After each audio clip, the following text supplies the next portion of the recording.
Jadi peterangnya singkatan. Kepanjangan ji pejuang tingkat rendah anu nanggro. Jadi kamu komunitas peterang Acehnya bergerak di jalur bawah. Kamu pegat komunitasnya atuh daripada wasiat ulama gedeng. Kamu gerak komunitasnya atuh permintaan Allah yarham ayah dilega dan di atuh wasiat Allah yarham abu di Krulintang.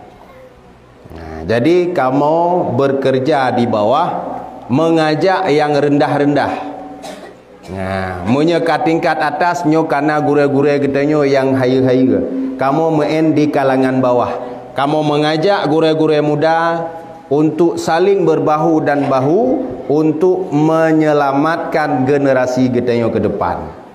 Jadi komunitas kamu yang inti daripada komunitas iaitu tujuan dan misi, iaitu pengajian.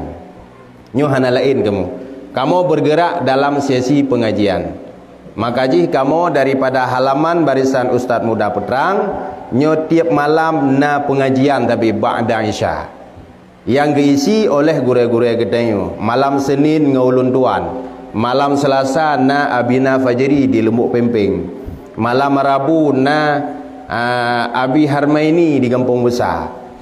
Malam Hameh nyo kemungkinan tu akan diisi le gure ino untuk nyata musyawarah balik dan dengan gure-gure yang lain. Malam Jumaat Abi Ismail di Matang Pelawi. Malam Sabtu ngan Walid Prima sebagai ketua Peterang Aceh. Malam Minggu ngan Abdullah Bukit Beteh. Nyamunya Abdullah Bukit Beteh hana urang ya hana turi.